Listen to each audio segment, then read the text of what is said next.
Olá a todos e a todas. Então vamos terminar aqui as últimas teorias hermenêuticas, né, que ficaram de ser passadas em sala de aula, mas a gente não conseguiu abordar.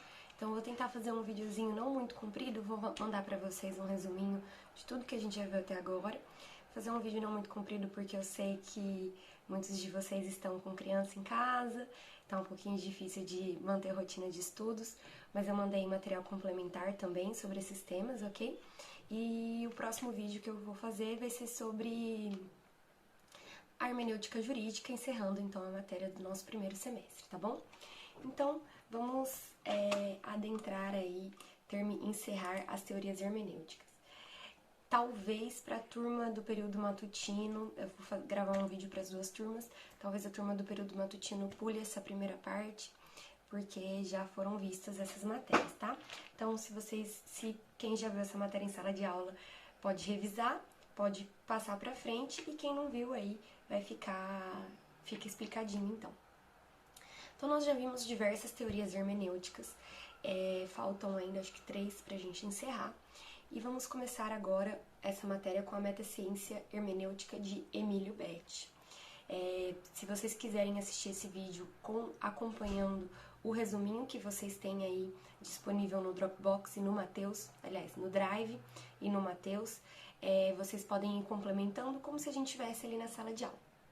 Então, Emílio Betti, ele define que a interpretação é uma atividade que tem por objetivo atingir a compreensão de formas significativas criadas por outras mentes, né? Então, essas formas significativas, elas seriam uma condição prévia para a comunicação subjetiva e para a objetividade dos resultados de interpretação.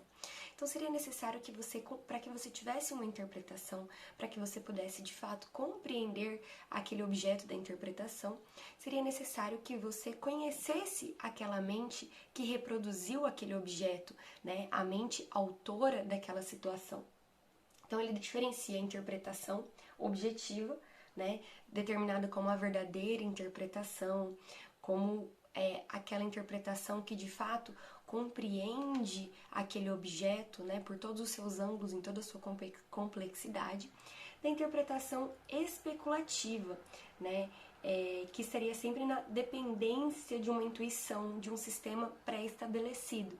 Então, essa interpretação especulativa, ela seria esse primeiro olhar que você tem sobre o objeto, a partir de concepções que o intérprete já carrega dentro de si, e a partir de exercícios que buscassem a compreensão da mente do autor, né, da mente criadora daquele objeto, você chegaria então ao objetivo, né, à interpretação objetiva, à verdadeira interpretação, ao verdadeiro sentido daquele objeto que você está interpretando. Então, seriam 4 momentos da interpretação que a gente precisa compreender. A interpretação filológica, que seria a compreensão dos símbolos. A gente já tratou isso bastante em sala de aula, que num primeiro momento, quando a gente observa algum objeto, a primeira interpretação que a gente tem é o que é os símbolos que aquele objeto traz, né? Os símbolos que ele traduz.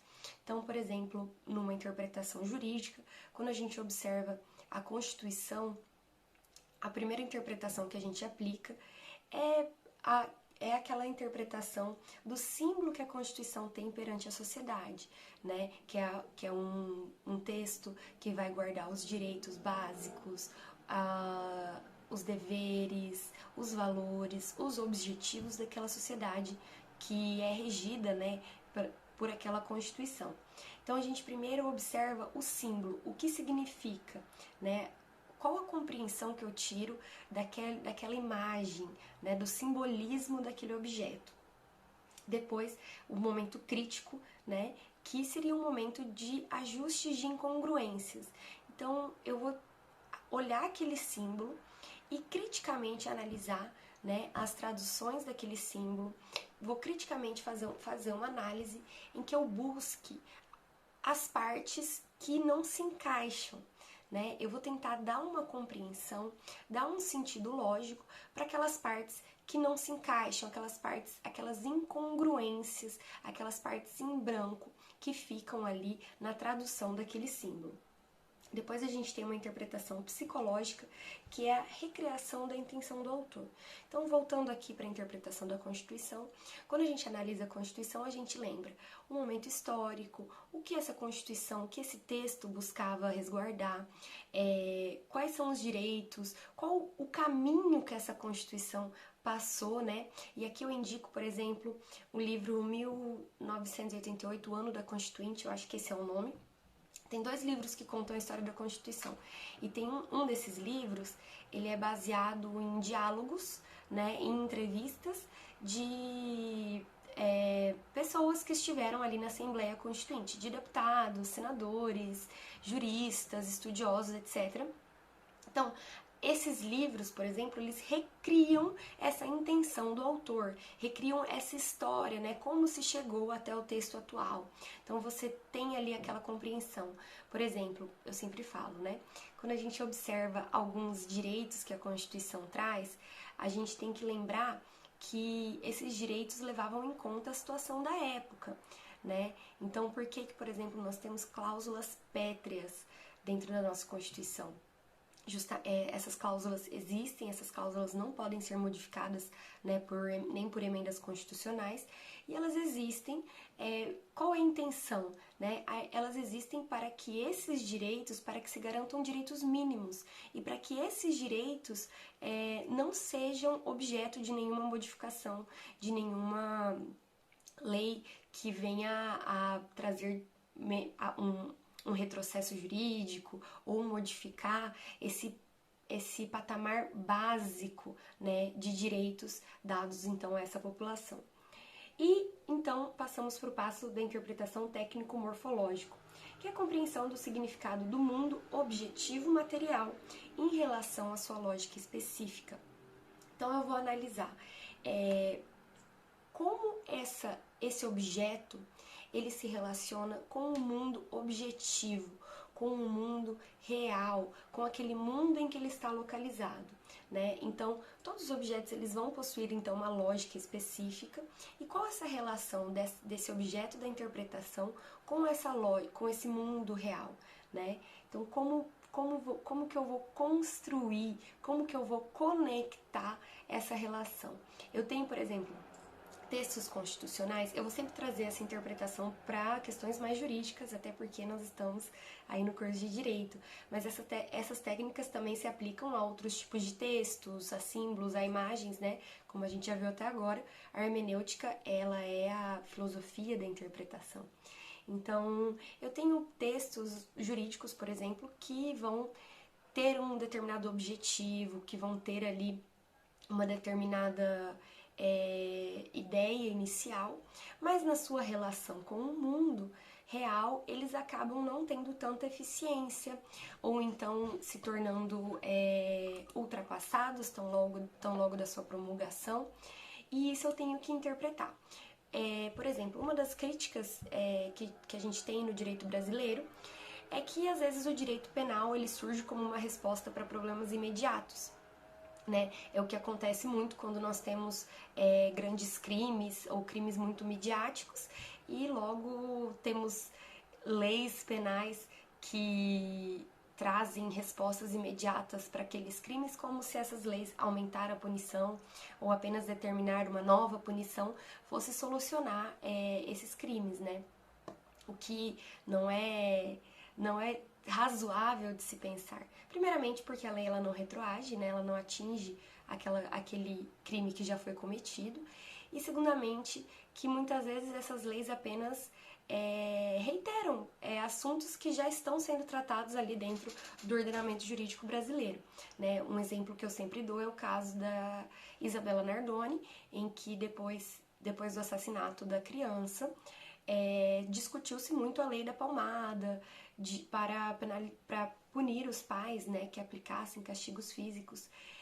Enfim, é uma lei pertinente, é uma lei que tem uma finalidade, porém, na prática, essa lei ela não tem efetividade se a gente não tem uma reeducação, se a gente não tem uma fiscalização, e além de que essa lei, ela apenas reiterava, né, alguns aspectos, algumas punições que nós já tínhamos dentro do Código Penal. Então, você vai fazer essa conexão com o mundo. Não adianta que um texto ele seja perfeito, tenha ideais maravilhosos, se ele se desconecta da sua aplicação real. Então, para que você tenha uma interpretação inteira, é necessário que você passe por todos esses períodos, né? A análise do sentido, a análise do símbolo, do sentido, a reconstrução do caminho desse texto e a sua conexão, então, com a realidade, com o local em que ela vai ser aplicada. O objeto, ele é constituído, então, por objetivações da mente. Então, cabe ao intérprete reconstruir e reconstituir essas ideias, a mensagem e as intenções nela presente.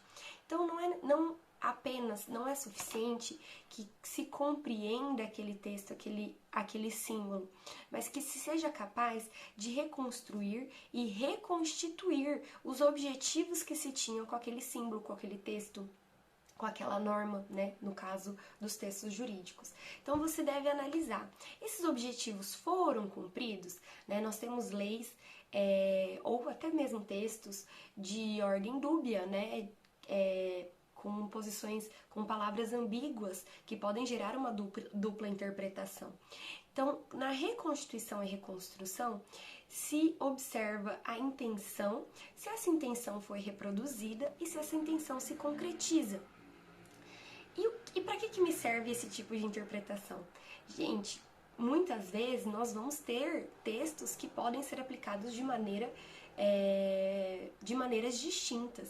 E para que eu possa corrigir isso, no ato de reinterpretar e reconstruir a intenção desse texto, desse objeto, eu posso trazer ele então para uma aplicação mais correta, né, mais fiel à intenção dos legisladores ou dos autores, né, no caso de textos não jurídicos.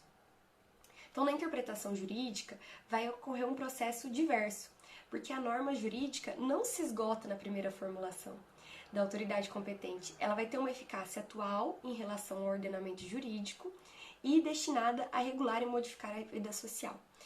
Ainda que a gente reconstrua, né, todo esse pensamento que levou à constituição daquela norma, a norma jurídica ainda está sujeita a uma reconstrução diária, né? Conforme a sociedade se modifica, a norma jurídica se modifica junto com aquela sociedade. Então a gente já viu até o momento que nós temos formas de interpretação histórica, que vão considerar a história do momento da norma, que vão considerar a história do momento de aplicação da norma, né? Então nós temos aí diversas formas interpretativas, mas a gente tem que ter em mente que nessa reconstrução, nessa reconstituição da norma jurídica, ao mesmo tempo que a gente pode aproximar ela da intenção do legislador, é necessário que se observe as mudanças sociais ocorridas, né? Porque nós podemos ter uma norma que se forme numa estrutura social diferente, mas que ainda tem uma aplicação, uma interpretação na estrutura social atual. E para isso a gente tem que compreender as modificações que essa norma sofreu desde sua promulgação, né? Compreendendo então, portanto, qual era o objetivo dessa norma e com o tempo, como essa norma foi se transformando ao longo do tempo. Gente, isso é muito interessante.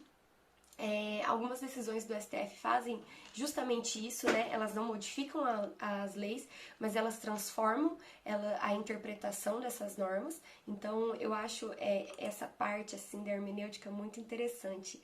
Essa parte de você reinterpretar, reconstruir, né? Trazer uma nova vida àquele texto, àquela norma. Fica a dica aí para quem está pensando num tema do TCC. Quem quiser estudar decisões do STF, essas teorias hermenêuticas são muito importantes. Tá, então ele conclui, né, o seu pensamento de que a relevância da contribuição da hermenêutica jurídica para o desenvolvimento da hermenêutica geral, porque a função interpretativa está ligada à aplicação dos seus resultados. Então, como que eu vou aplicar essa lei vai ser determinado como eu vou interpretar essa lei perante o caso concreto. E aí eu vou ter que seguir todos aqueles passos. Parece muita coisa, né? Mas quando a gente interpreta a lei, a gente observa o ano em que essa lei foi feita, se ela sofreu modificações normativas, né? Nós temos mudanças de artigos, então ela sofreu modificações normativas, ela sofreu modificações interpretativas. Como que eu vou ver se ela sofreu modificações interpretativas? Através da jurisprudência, através da doutrina, né? Nem sempre eu vou ter uma modificação da lei no texto. Às vezes a modificação se dá em como a sociedade encara aquele texto, mas o texto continua o mesmo. Então eu vou observar tudo isso, eu tenho que interpretar a norma, eu tenho que observar o seu símbolo, corrigir as suas incongruências, observar suas intenções, observar sua conexão com a realidade e as mudanças sociais enfrentadas por essas questões, né, pela interpretação dessa norma, para que então eu possa ver como que eu aplico essa norma ao caso concreto. Ok? Então, próxima teoria hermenêutica que a gente vai ver